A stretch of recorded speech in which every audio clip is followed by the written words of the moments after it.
misunderstand.com. Good morning, friends. I figured since this is a new channel, I should begin at the beginning. So for cooking, I had a commercial bakery and coffee shop for 13 years here in Wasabi, Sinaloa, Mexico. And I learned a thing or two about measuring. When I was young, my mother used to use these terms like dash, pinch, smidgen. And I've seen many people on YouTube using those same terms. But I did not know until I was a baker that those are real, actual measurements. Sorry, didn't mean to make that noise. Here is a regular set of measuring spoons. Your standard tablespoon, teaspoon, half a teaspoon, quarter teaspoon, okay? And that's what most people have in their kitchens. Now you will notice that I have stainless steel or glass for almost everything because I do not like working with plastics. Plastics are temporary and they pollute the earth and etc. ad nauseum. And when you're working with plastic things with metal tools, it scratches them constantly and all those little particles get in your food.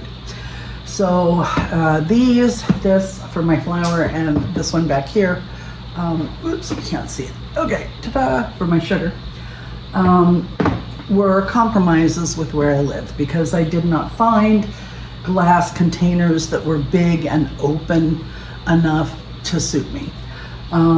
Plus, the people that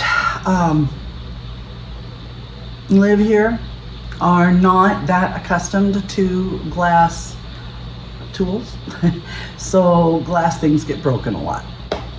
Now, this is my flour container, and one of the reasons why I felt that it was okay is it comes with its own plastic measuring cup.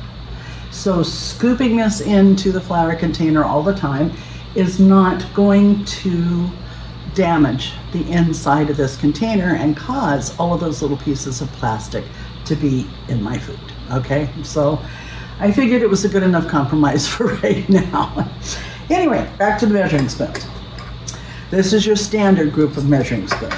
This is a set of a dash, a pinch, and a smidgen. I'll let you see those. The largest one is the dash, and it is 1/8 of a teaspoon. The middle one is a pinch, and it is 1/16 of a teaspoon. The smallest is a smidgen, and it is 1/32 of a teaspoon. Now, I've heard many people, oh heavens, excuse me. I have COPD, so that'll happen occasionally. It's nothing contagious. I'm not spewing icky stuff on my hands. Okay, just I have to cough every once in a while. My mother used to use these terms all the time, and I don't think that she knew they were an actual measurement.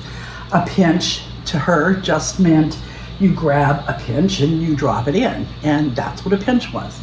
And a smidgen she thought was a little bit smaller than a pinch, and it is. And a dash, she would take whatever the bottle was of spice with its, whoops, this one doesn't have it. Oh, sure.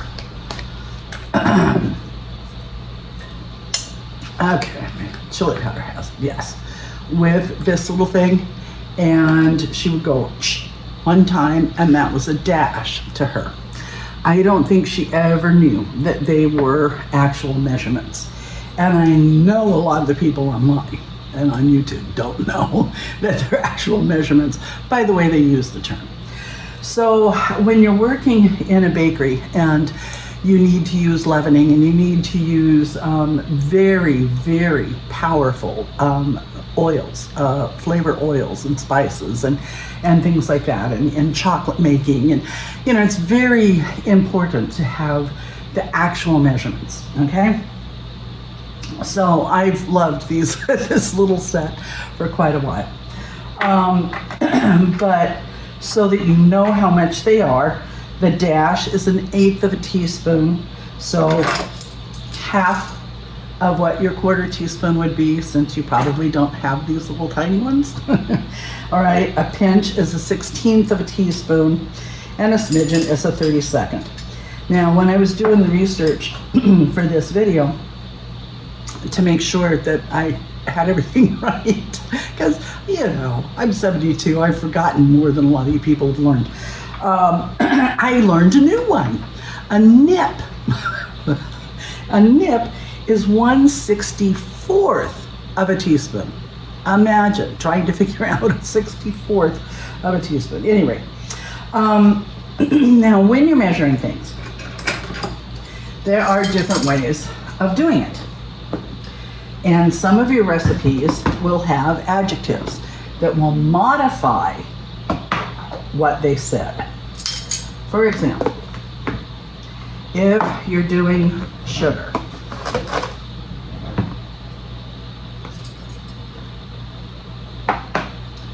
using my jar opener as a leveling off tool, that is level. You fill the spoon completely, or the 1/4 cup, or whatever it is that you're using. These are exactly the same way.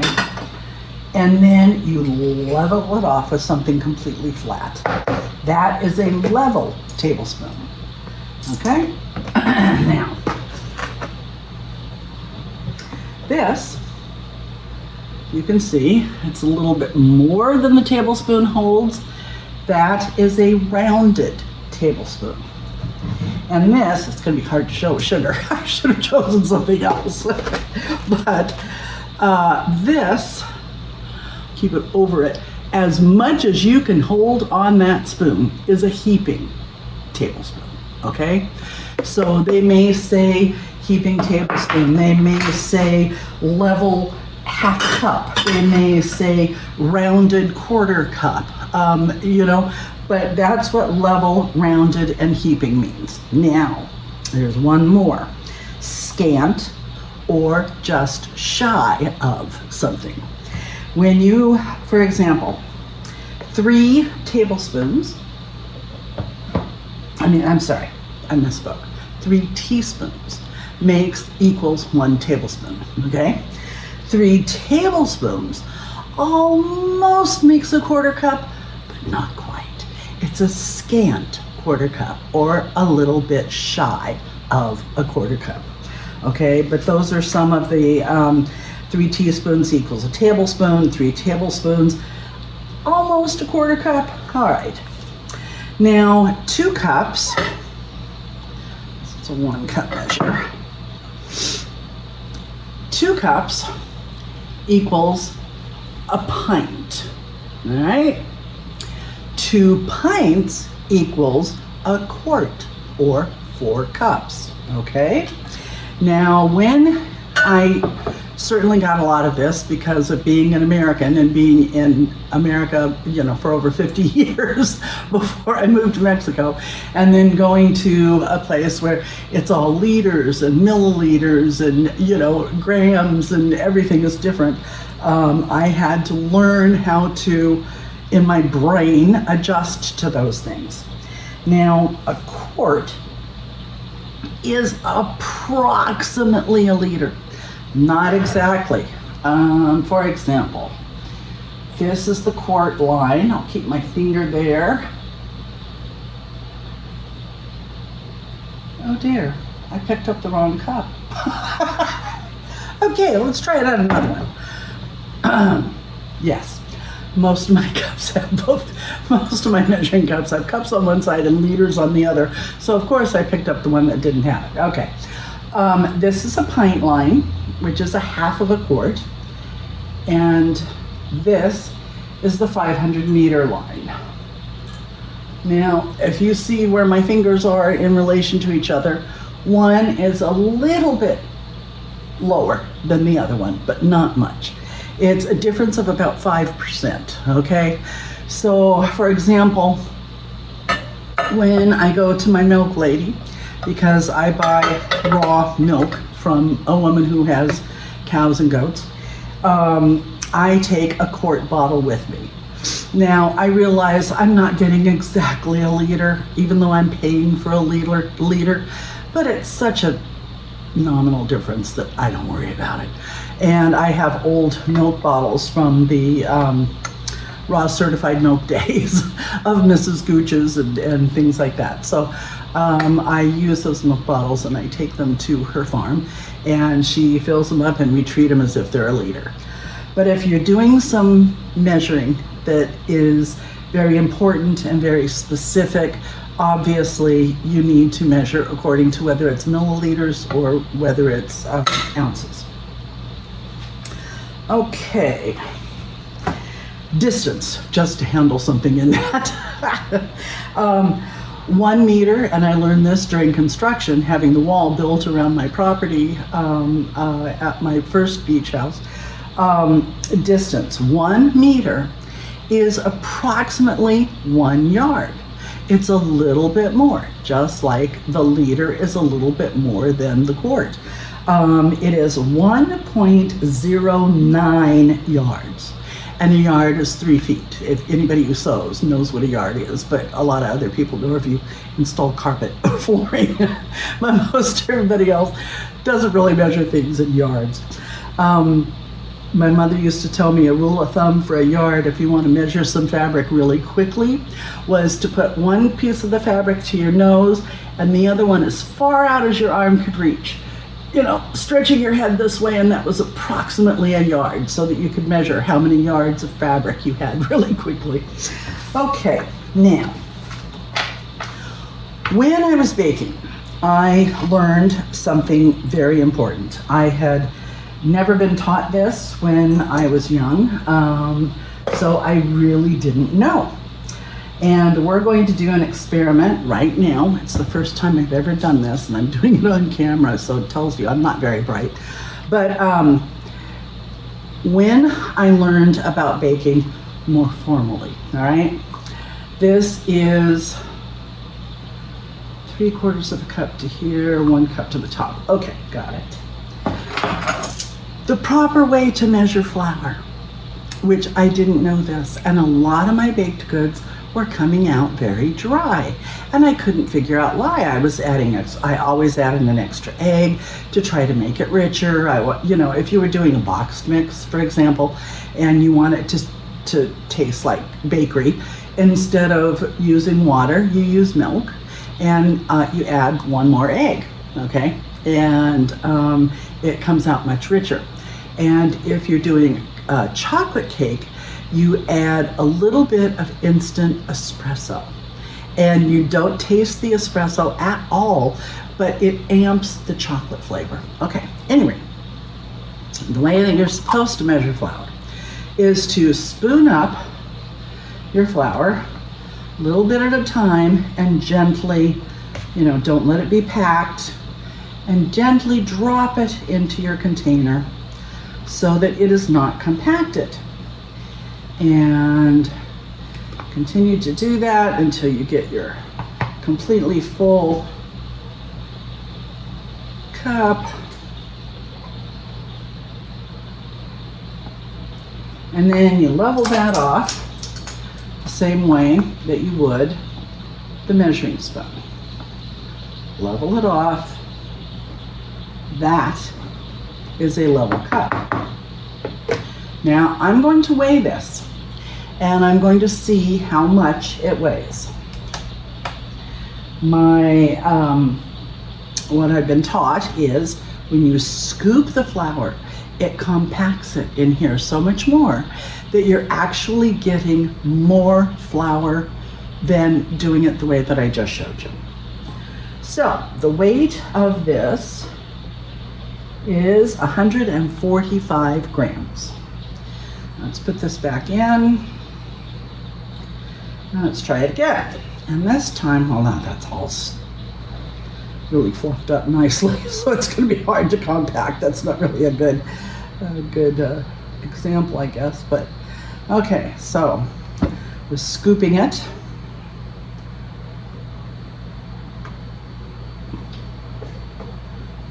and leveling it off. Gosh, I'm being messy today.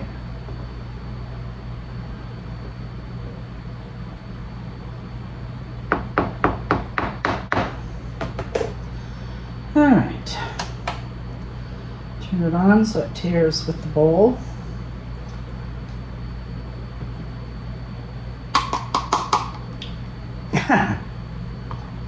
That's 166 grams. Now, if you've got a recipe that's using 3 cups of flour and you're going from 148 to 166 with every cup, that's going to make a huge difference on your final product. So I just wanted to do that in front of you because, I don't know, I thought, oh, it doesn't make that much difference, you know. And then when I started producing things commercially, and it wasn't just for my family or my home, excuse me, it became more important to produce, obviously, commercially viable and good products. So I wanted to show you the difference between level, heaping, rounded, and scant, and the difference between spooning the flour in to your measuring cup and leveling it off versus scooping it and leveling it off. You're not going to get an accurate amount of flour if you're scooping it.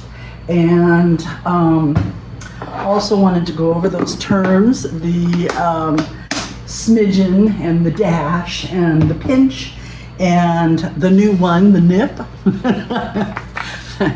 And I'm going to do a few kitchen basics. I have seen many people's videos where they'll be making something up and then they'll go, oh, we're going to use this taco seasoning. And then they say, well, this is my own taco seasoning. You know, I make my own. But then they don't tell you how to make it. Or they tell you, okay, come back for another video later. Well, I'm going to start there. Instead of starting with the recipes, I'm going to start with the basics and I'm going to build on that. I have some videos that are done that are, you know, how to make breakfast burritos. I make 32 of them at a time and stuff like that. But, and lots of breakfast sandwiches and, you know, canning spaghetti sauce and just all kinds of things, jams and jellies and all. But I thought that to start off my channel, I would start off with the basics so that y'all had a very good basic groundwork to start from. You know, if you've got a good, strong base, the rest of it is built on it very well and it's very secure, and you're going to have more success. So I want to tell you, thank you so much for choosing to spend part of your day with me. It just means the world to me. It really does. And I enjoy making these videos. I hope that you enjoy watching them. And I am Irish by blood, but I'm American by birth. But I've lived in Mexico for almost 20 years. So I am definitely a World Wide Web person. Okay. So let me know where you're watching from. I think it would just be amazing to see where this goes, you know. Give me the city, give me the state if you're in the United States, give me the country, whatever. That would be absolutely awesome. And I invite you, if you want to see any more videos like this, to please click the subscribe button. I would always appreciate a thumbs up. That makes my day. If you don't want to miss any of my videos, go ahead and click on the bell, and then you'll be notified of every time I upload a video. I will be loading them every Saturday for a full video and at least a short on Wednesday. It might be a full video, it might be a short on another day and a full video on Wednesday, but I'm committing to one full video on Saturday and at least a short on Wednesday. And if things are going well, then perhaps I'll be able to do more. So I'm really glad that you're here. Thank you so much for spending some time with me. And I hope that some of this helped. Have a blessed day. Bye-bye.